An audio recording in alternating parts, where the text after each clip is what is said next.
Selamat datang di pelajaran Hayat Alkitab yang dipersembahkan oleh Yayasan Perpustakaan Injil yang menyajikan ministry dari Watchmeni dan Witnessly. Witnessly melayani Tuhan dengan setia selama lebih dari 70 tahun, dengan puncak ministrinya adalah penafsiran lengkap seluruh Alkitab yang disebut pelajaran Hayat Alkitab. Alkitab mewahyukan bahwa semua orang beriman itu telah dipanggil oleh Tuhan. Jika bukan karena panggilan ini, kita tidak akan pernah diselamatkan. Keselamatan bukanlah sesuatu yang bisa kita masuki sendiri, tetapi kita telah dipanggil ke dalamnya. 1 Korintus pasal 1 memberitahu kita, Allah yang memanggil kamu kepada persekutuan dengan anaknya Yesus Kristus Tuhan kita adalah setia. Panggilan kita adalah ke dalam persekutuan putranya. Namun 1 Korintus juga memberitahu kita bahwa hambatan terbesar untuk memasuki persekutuan itu adalah perpecahan. Perpecahan menjadi masalah gereja pada abad pertama. Dan hari ini perpecahan adalah masalah yang besar dalam memasuki persekutuan. Persekutuan yang seharusnya menjadi kenikmatan dan pengalaman kita hari demi hari. Persekutuan yang adalah di dalam Kristus, persekutuan yang seharusnya universal di antara semua anggota tubuh Kristus yang hanya satu itu. Persekutuan putranya adalah topik kita untuk hari ini. Saudara Petrus telah bergabung bersama kami untuk program ini. Kami berdoa kepada Tuhan agar selama kami membawakan program ini, kami berada di dalam Putra. Benar, sungguh satu sukacita dapat membahas perkara persekutuan putranya. Walaupun gereja di Korintus penuh dengan masalah, tetapi Paulus tidak terfokus pada masalah-masalah itu, melainkan dia memberikan solusi yang nyata, yaitu Kristus yang Al-Muhid. Itulah sebabnya mengapa kita harus memperhatikan frase persekutuan putranya, yaitu kenikmatan putranya. Sebelum mulai, tadi kami sempat berbincang-bincang, sepertinya Paulus selalu memberikan solusi yang sama, apapun permasalahan mereka. Beberapa ahli mengatakan bahwa ada 10 masalah di gereja di Korintus, tetapi ada yang mengatakan 11. Itu tergantung cara mereka memilahnya. Intinya adalah bahwa gereja di Korintus itu penuh dengan masalah, sama seperti kehidupan gereja di mana kita berada. Tetapi Paulus hanya punya satu jawaban, satu solusi. Bukankah demikian? Ya, benar. Jawabannya adalah Kristus yang Al-Muhid, solusi yang luar biasa bagi semua masalah. Dalam program kemarin, kami sedikit membahas perkara persekutuan putranya. Kita telah dipanggil ke dalam persekutuan ini. Kita telah melihat sesuatu yang dalam, sesuatu yang mendasar. Ini benar-benar menyiratkan hubungan timbal balik antara Allah dengan kaum beriman, dan juga antara sesama kaum beriman di dalam Allah, seperti yang digambarkan di dalam 1 Yohanes. Kami ingin lebih banyak masuk ke dalam persekutuan putranya ini, karena inilah solusi untuk semua masalah tersebut. Masalah besar pertama yang ditunjukkan oleh Paulus dalam 1 Korintus pasal 1 adalah masalah perpecahan. Setelah dia berkata, Allah yang memanggil kamu kepada persekutuan dengan anaknya Yesus Kristus Tuhan kita adalah setia. Kemudian dia melanjutkan, sekarang aku menasihatkan kamu, saudara-saudara, demi nama Tuhan kita Yesus Kristus, supaya kamu seia sekata dan jangan ada perpecahan di antara kamu. Tetapi sebaliknya, supaya kamu erat bersatu dan sehati sepikir. Sebab, saudara-saudaraku, aku telah diberitahukan oleh orang-orang dari keluarga Chloe tentang kamu, bahwa ada perselisihan yang berarti perpecahan di antara kamu. Yang aku maksudkan ialah bahwa kamu masing-masing berkata, aku dari golongan Paulus, atau aku dari golongan Apolos, atau aku dari golongan Kefas, atau aku dari golongan Kristus. Adakah Kristus terbagi-bagi? Adakah Paulus disalibkan karena kamu? Atau adakah kamu dibaptis dalam nama Paulus? Dia benar-benar mengarahkan kita pada masalah yang serius ini, yaitu masalah yang menghambat persekutuan putranya. Bukankah demikian, Saudara Petrus? Itu benar sekali, dan dia menjadikannya sangat jelas bahwa tidak boleh ada apapun atau siapapun yang menggantikan Kristus yang berharga ini. Mari bergabung bersama Saudara Witness Lee. The fellowship of the Son of God. Untuk memberi definisi yang memadai atas persekutuan Putra Allah tidaklah mudah. Perkara ini sungguh sangat ajaib. Persekutuan ini tidak saja meliputi kesatuan kita dengan Allah Tritunggal, tetapi juga kesatuan antara semua orang beriman. Lagi pula hal ini mengisyaratkan kenikmatan, yaitu kenikmatan kita atas Allah Tritunggal, kenikmatan Allah Tritunggal atas kita, dan juga kenikmatan kaum beriman atas satu sama lain. Dalam persekutuan ini, kita menikmati Allah Tritunggal dan Allah Tritunggal menikmati kita. Lebih dari itu, kita menikmati semua orang beriman dan semua orang beriman menikmati kita. Alangkah ajaibnya kenikmatan yang universal dan timbal balik ini. Kita telah dipanggil ke dalam sesuatu yang disebut persekutuan Putra Allah. Persekutuan ini bersifat universal dan timbal balik. Persekutuan ini bersifat timbal balik tidak hanya antara kaum beriman dengan Allah Tritunggal, tetapi juga antar kaum beriman itu sendiri. Oleh karena kita telah dipanggil ke dalam persekutuan demikian, maka kita tidak boleh mengatakan bahwa kita milik Paulus, milik Kefas, milik Apolos, atau milik orang lainnya. Kita juga tidak boleh mengatakan bahwa kita dari satu doktrin tertentu atau dari praktek khusus. Allah tidak memanggil kita ke dalam persekutuan manusia, doktrin-doktrin, atau praktek-praktek. Kita tidak dipanggil ke dalam persekutuan Paulus atau orang lainnya. Juga tidak dipanggil ke dalam persekutuan bersangkutan dengan suatu doktrin atau praktek. Kita telah dipanggil secara unik ke dalam persekutuan Putra Allah. Ini berarti kita telah dipanggil ke dalam realitas perwujudan Allah Tritunggal. Dalam persekutuan ini, kita menikmati Allah Tritunggal, Bapa, Putra, dan Roh. Dalam persekutuan ini, kita juga menikmati kaum beriman, dan kaum beriman menikmati kita. Di samping itu, Allah Tritunggal menikmati kita dan semua orang beriman lainnya di setiap tempat. Bukankah akan sangat menakjubkan jika semua orang Kristen hari ini mengetahui bahwa mereka telah dipanggil ke dalam persekutuan ini? Jika demikian situasinya, maka dunia akan menjadi seperti Taman Eden. Namun, situasi yang sesungguhnya di antara orang Kristen hari ini sama sekali berbeda.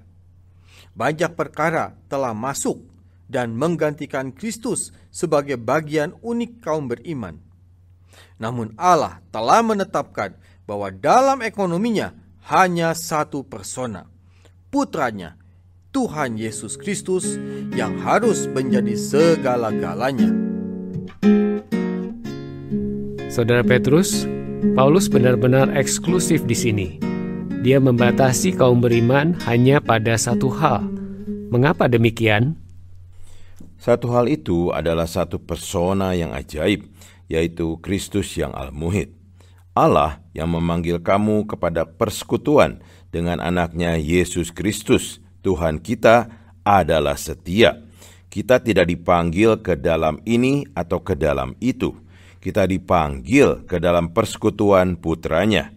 Yang luar biasa adalah bahwa Allah dalam hikmat-Nya berbicara tentang gereja yang penuh masalah dengan tujuan untuk menyingkapkan kedambaan hatinya, yaitu agar kita tidak memiliki apapun yang menggantikan putranya Kristus sebagai porsi yang al-muhid yang diberikan kepada kita bagi kenikmatan kita. Saya sangat suka kata kenikmatan ini. Bagaimana dengan Anda, Saudara Aldo? Ya, saya juga. Ini berkaitan dengan persekutuan putranya, bukan? Ya, karena arti persekutuan yang sebenarnya adalah Anda menikmati persona ini. Persekutuan bukanlah semacam aktivitas lahiriah, seperti berolahraga bersama dengan sesama kaum beriman. Persekutuan adalah menikmati Kristus. Anda bisa saja melakukan sesuatu, misalnya mengemudi di jalan tol atau berbicara dengan istri Anda, atau berinteraksi dengan rekan kerja Anda. Namun, kita berada dalam persekutuan ini karena kita menikmati persona yang ajaib ini. Saat kita menikmati Dia, maka semua masalah terselesaikan. Kalau tidak, kita akan menjadi golongan ini atau golongan itu. Hasilnya adalah perpecahan. Jadi, saya sangat menghargai Paulus yang membantu kita untuk kembali kepada pusat ekonomi Allah yang unik, yaitu kepada Kristus yang al-muhid. Nikmatilah Dia, dan secara spontan semua masalah akan terselesaikan. Kita semua akan memiliki hanya satu persona yang ajaib, dan itu adalah Kristus yang al-muhid. Saat kita menikmati Dia, kita menikmati satu sama lain.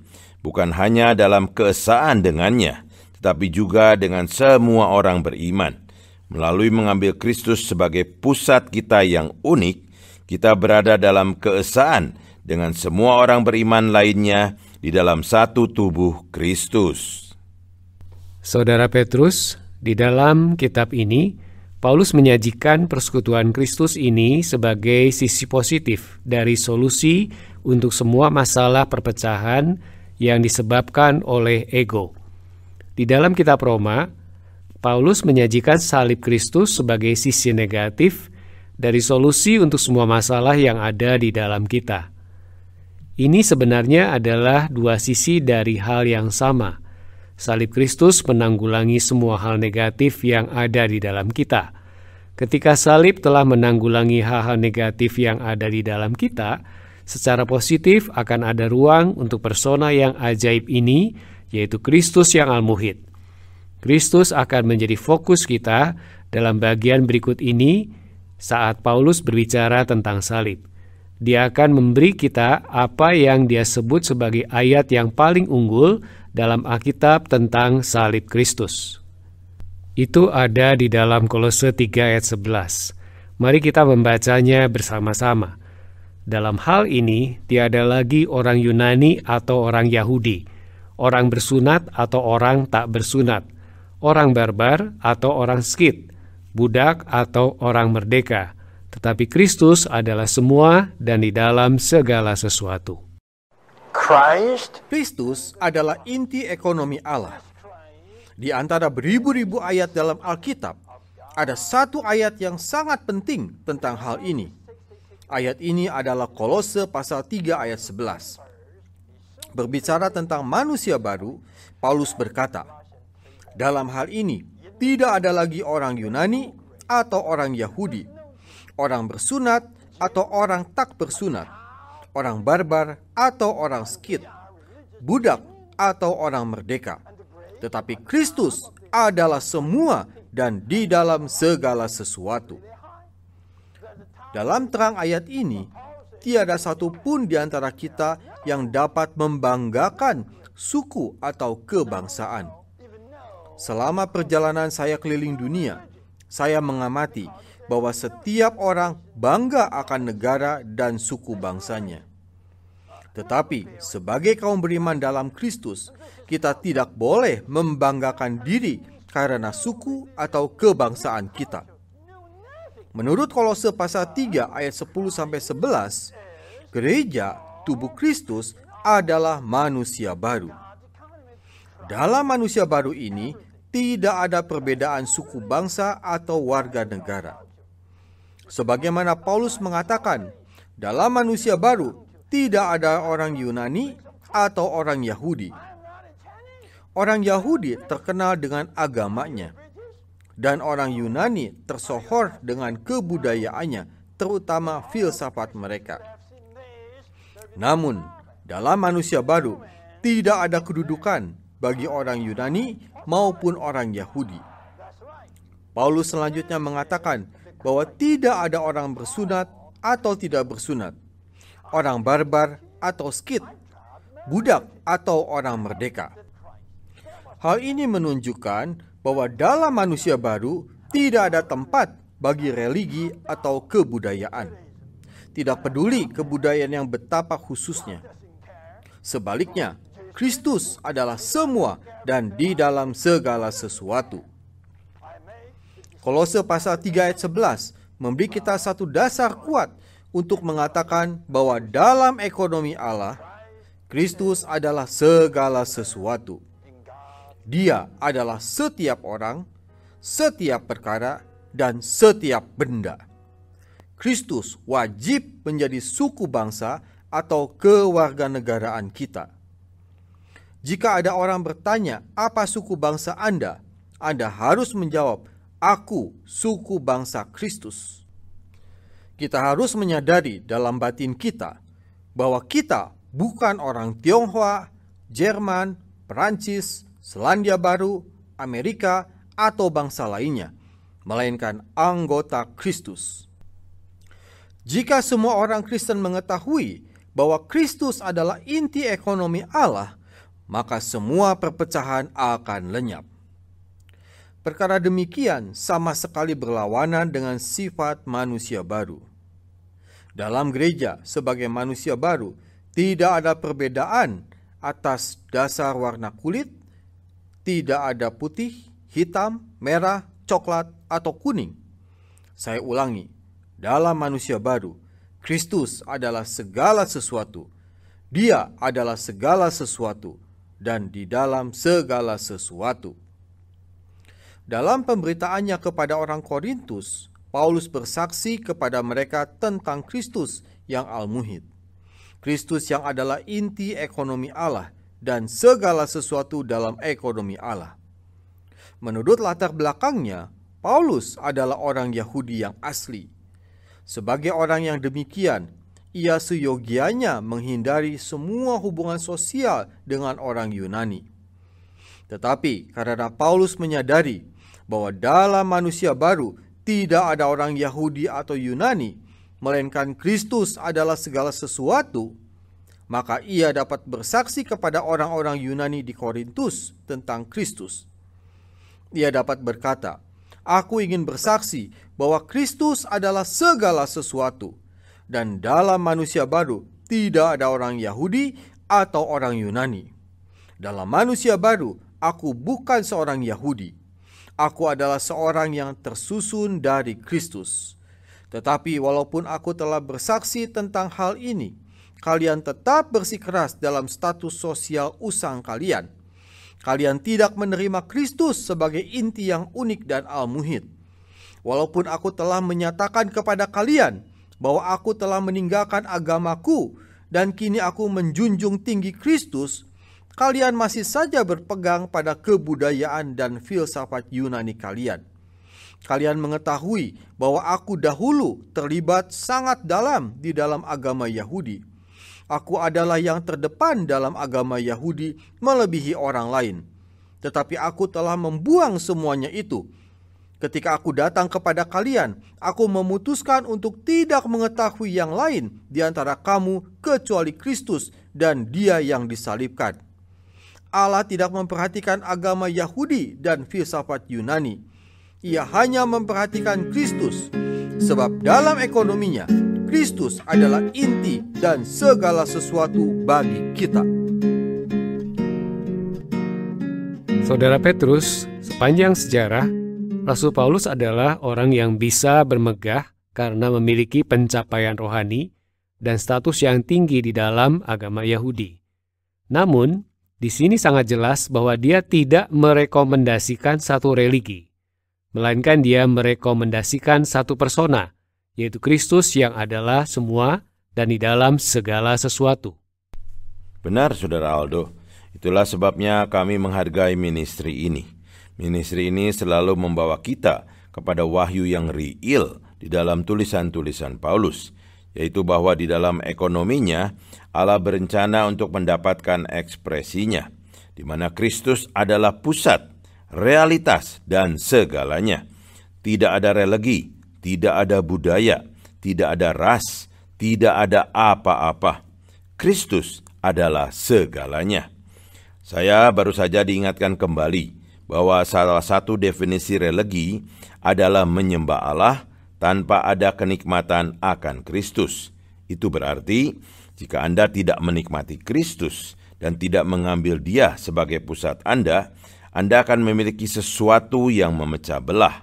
Tapi jika Anda mengambil Kristus yang al-muhit ini sebagai segala sesuatu, maka Dia akan menjadi solusi untuk semua masalah, solusi untuk akar masalah, penyebab perpecahan. Sungguh ayat yang luar biasa di dalam Kolose ini, di mana tidak ada orang Yunani atau orang Yahudi, tidak ada orang barbar atau orang Skit, tidak ada orang bersunat atau orang tidak bersunat. Tetapi Kristus adalah semua dan di dalam segala sesuatu. Saya mendapat kehormatan beberapa tahun ini bisa berpergian ke beberapa negara di Asia, Australia, Eropa, dan Afrika. Saya sangat senang bertemu dengan saudara-saudari di dalam Tuhan di sana. Kita tidak berfokus pada budaya. Kita tidak berfokus pada religi. Fokus kita adalah pada Kristus yang al-muhit, yang ajaib ini. Jadi kita semua dapat berkata bahwa tidak ada lagi orang Australia, tidak ada lagi orang Afrika, tidak ada lagi orang Asia, tidak ada lagi kulit putih, tidak ada lagi kulit hitam. Tapi Kristus adalah semua dan di dalam segala sesuatu. Dan saya suka 1 Korintus pasal 2 ayat 2, di mana Paulus membuat keputusan yang tegas untuk tidak mengetahui apapun selain Kristus dan salibnya. Segala sesuatu yang lain akan disalibkan ketika kita mengambil Kristus sebagai satu-satunya inti kita. Dia adalah solusi yang real untuk semua masalah. Jika kita mengambil inti yang lain, yang kita miliki hanyalah banyak masalah. Semoga Allah berbelas kasihan kepada kita, agar kita dapat menerima poin utama ini. Mari kita bersyukur kepadanya dan berkata, Tuhan, Engkau adalah inti yang berharga dan solusi untuk semua masalah. Semoga kami tidak pernah meninggalkan Engkau sebagai satu-satunya inti kami. Amin. Saudara Petrus, sesi terakhir kita hari ini membawa kita ke salah satu ayat yang menurut saya sangat berharga di dalam Alkitab. Itu ada di 2 Korintus 13 ayat 13, yang membawa kita kembali ke perkara persekutuan. Kasih karunia Tuhan Yesus Kristus dan kasih Allah dan persekutuan Roh Kudus menyertai kamu sekalian. Di 1 Korintus pasal 1, kita telah dipanggil ke dalam persekutuan putranya. Dan sekarang di 2 Korintus, persekutuan itu menjadi persekutuan Roh Kudus. Kita akan melihat hubungan yang luar biasa antara kedua ayat ini di bagian terakhir ini. Mari kembali ke Saudara Witness Lee. Dalam surat kiriman ini, Paulus menyebutkan 19 aspek Kristus yang al-muhit. Dalam pasal 15 ayat 45, Paulus mengatakan bahwa sebagai Adam yang terakhir, Kristus telah menjadi roh pemberi hayat. Seandainya Kristus bukan roh pemberi hayat, Ia tidak bisa menjadi kekuatan dan hikmat kita. Ia pun tidak dapat menjadi kebenaran, pengudusan, dan penebusan kita. Seandainya Kristus bukan roh pemberi hayat, mana mungkin Ia menjadi kepala dan tubuh? Bagaimana Ia dapat menjadi makanan kita, minuman kita, dan batu karang yang mengikuti kita? Kunci untuk mengalami Kristus dalam semua aspek ini terletak pada fakta bahwa Ia, Adam yang terakhir, telah menjadi roh pemberi hayat. Kita telah berkali-kali menunjukkan bahwa dalam pasal 1 ayat 9, Paulus mengatakan Allah telah memanggil kita ke dalam persekutuan putranya, Yesus Kristus Tuhan kita. Persekutuan ini sesungguhnya dilaksanakan oleh roh itu. Dalam 2 Korintus pasal 13 ayat 13, Paulus berkata, kasih karunia Tuhan Yesus Kristus dan kasih Allah dan persekutuan Roh Kudus menyertai kamu sekalian. Persekutuan ini merupakan satu hubungan timbal balik yang ajaib dan sangat indah. Karena dilaksanakan oleh Roh itu, jika kita tidak mempunyai Roh itu, maka kita tidak mungkin mempunyai persekutuan ini. Persekutuan ini tidak saja disebut persekutuan putra, tetapi juga persekutuan Roh itu. Sebab setelah melalui proses yang sangat menakjubkan, putra menjadi Roh pemberi hayat. Sebab itu, dalam pengalaman kita, persekutuan putra akhirnya menjadi persekutuan Roh itu. Jika kita menjadi satu roh dengan Roh ini, kita akan memiliki kenikmatan dari persekutuan ini. Menurut 1 Korintus, kita mempunyai Kristus dalam 19 aspek, termasuk aspek Ia menjadi Roh yang al-muhid. Ke-18 aspek di depan dari kekayaan Kristus telah terwujud dalam Roh pemberi hayat. Dalam mengkaji surat kiriman ini, kita perlu menaruh perhatian kita pada aspek-aspek penting itu. Jangan habiskan terlalu banyak waktu untuk mengkaji rincian berbagai hal negatif. Sebaliknya, pusatkan perhatian Anda kepada aspek-aspek Kristus itu. Berdoalah dan bersekutulah tentang hal-hal tersebut. Kristus adalah inti unik ekonomi Allah. Dialah bagian unik dari semua orang kudus. Dan Ia adalah persona ilahi yang menjadi segala sesuatu kita. Tatkala kita menjamah Kristus sebagai Roh itu dan menjadi satu roh dengan Dia, kita bisa menerapkan semua aspek dari kekayaannya. Saudara Petrus, Saudara Li tadi memberikan gambaran singkat tentang seluruh kitab ini. Kita akan membahas ke-19 aspek ini. Tetapi karena waktu, kita tidak akan menomorinya satu persatu. Kitab 1 Korintus menunjukkan kepada kita Kristus dalam banyak aspek. Dia adalah kebenaran kita, pengudusan kita, penebusan kita, kemuliaan kita, fondasi bangunan itu. Dia adalah Paskah, roti tidak beragi, makanan dan minuman rohani kita, dan banyak hal lainnya. Tetapi yang terakhir, dalam 1 Korintus 15 ayat 45, Adam yang akhir, Kristus telah menjadi roh yang menghidupkan, roh pemberi hayat. Mengapa semua aspek lainnya digabungkan menjadi satu roh pemberi hayat ini? Karena roh pemberi hayat yang ajaib inilah yang membuat kita dapat merealisasikan dan menerapkan semua apa adanya Kristus. Saya suka dua kalimat ini, Saudara Aldo. Allah diwujudkan dalam Kristus, dan Kristus direalisasikan dan diterapkan pada kita sebagai roh pemberi hayat. Sekarang Kristus telah melalui kematian dan kebangkitan, telah menjadi roh pemberi hayat. Di dalam roh inilah segala sesuatu yang telah Dia capai dan semua yang telah Dia peroleh. Jadi ketika Anda menyentuh roh itu, Anda mendapatkan segalanya. Aspek yang terakhir adalah bahwa Adam yang akhir menjadi roh pemberi hayat. Jika kita adalah orang-orang yang hanya mau mengasihi Dia dan setiap hari sering berkata kepadanya, Tuhan Yesus, aku cinta kepadamu, melatih roh kasih kita menurut 2 Timotius pasal 1 ayat 7, Anda akan menikmati semua aspek yang tercakup di dalam roh ini. Misalnya, Dia menjadi kekuatan Anda. Kekuatan seperti apa? Apakah itu kekuatan untuk melompati gedung yang tinggi? Bukan. Ini adalah kekuatan untuk mengasihi orang yang tidak bisa kita kasihi. Ini adalah kekuatan untuk memikul derita yang tidak bisa kita pikul. Ini adalah kekuatan yang dapat membuat Kristus terekspresi di dalam manusia. Anda menikmati Dia sebagai kebenaran, pengudusan, dan penebusan Anda.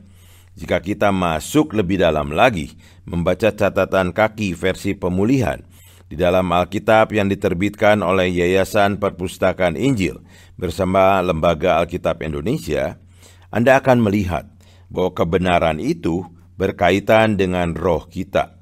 Pengudusan itu berkaitan dengan jiwa kita. dan penebusan itu berkaitan dengan tubuh kita. Kebenaran itu telah digenapkan di masa lalu. Pengudusan itu sedang digenapkan di masa kini, dan penebusan ini akan digenapkan di masa depan. Jadi saya ulangi, kebenaran itu telah digenapkan di masa lalu. Pengudusan itu sedang digenapkan di masa kini, dan penebusan itu akan digenapkan di masa depan. Wow, luar biasa. Kristus yang ajaib ini, Kristus yang melakukan segala sesuatu ini, hari ini sedang mengembalakan roh kita, jiwa kita dan tubuh kita, untuk membuat kita menjadi sama seperti Dia. Dialah yang mengurus masa lalu kita, masa kini kita, dan masa depan kita. Dialah Kristus yang al-muhid. Yang perlu kita lakukan hanyalah membuka hati kita, melatih roh kita, berseru kepada namanya, dan mengasihinya. Oh Tuhan Yesus, aku cinta kepadamu. Dalam 1 Korintus pasal 1 ayat 2 dijelaskan bahwa Kristus adalah bagian kita, dan kita menikmati bagian ini dengan berseru kepada namanya, bersama dengan semua orang yang berseru kepada namanya di segala tempat. Dengan melakukan semuanya itu, kita menerima semua aspek Kristus yang tercakup dalam roh al-muhid yang ajaib ini. Semoga kita menjadi orang-orang yang melatih roh kita, sering berseru kepada namanya setiap hari, sehingga kita dapat menikmati Dia dengan semua kekayaannya yang tidak terduga sebagai Kristus yang al-muhid. Saudara Petrus, doa kita adalah agar setiap orang beriman menikmati Dia di dalam persekutuan ini, yaitu persekutuan putranya, persekutuan Roh Kudus. Seperti yang Yohanes katakan dalam suratnya yang pertama, persekutuan kita adalah persekutuan dengan Bapa. Jadi ini adalah persekutuan Allah Tritunggal di dalam tubuhnya sebagai bagian dari semua orang beriman. Betul sekali, di pasal 1 ada persekutuan putranya. Sekarang di 2 Korintus pasal 13 ayat 13 ada kasih karunia Tuhan Yesus Kristus, kasih Allah dan persekutuan Roh Kudus menyertai kamu sekalian. Ini menunjukkan bahwa Allah Tritunggal bukan hanya untuk pemahaman doktrinal, tapi Dia adalah untuk pengalaman dan kenikmatan kita. Saudara Petrus, saya telah dikuatkan oleh persekutuan kita hari ini. Ini adalah persekutuan putra dan persekutuan roh itu. Terima kasih telah mendengarkan. Mari bergabung kembali bersama kami dalam program berikutnya. Kami harap Anda menikmati program ini. Untuk informasi lebih lanjut tentang Saudara Witness Lee dan Watchmeni, silakan kunjungi situs web kami, pelajaranhayat.com. Sekali lagi, pelajaranhayat.com. Terima kasih sudah mendengarkan program hari ini. Di dalam kitab pertama dan terakhir dari Alkitab, Allah menyajikan dirinya kepada manusia sebagai pohon hayat. Di seluruh Alkitab, Allah digambarkan sebagai makanan untuk dimakan manusia dan hayat untuk dinikmati manusia. Dalam buku Pohon Hayat, Witness Lee menyajikan pandangan dari hati Allah yang kurang dipahami dan jarang dialami oleh orang Kristen hari ini, yang menyingkapkan bahwa Allah damba agar kita menerima Kristus, mengalami Kristus, dan menikmati Kristus sebagai suplai kita setiap waktu. Buku ministry berjudul Pohon Hayat, terbitan Yayasan Perpustakaan Injil, sudah tersedia untuk kita nikmati.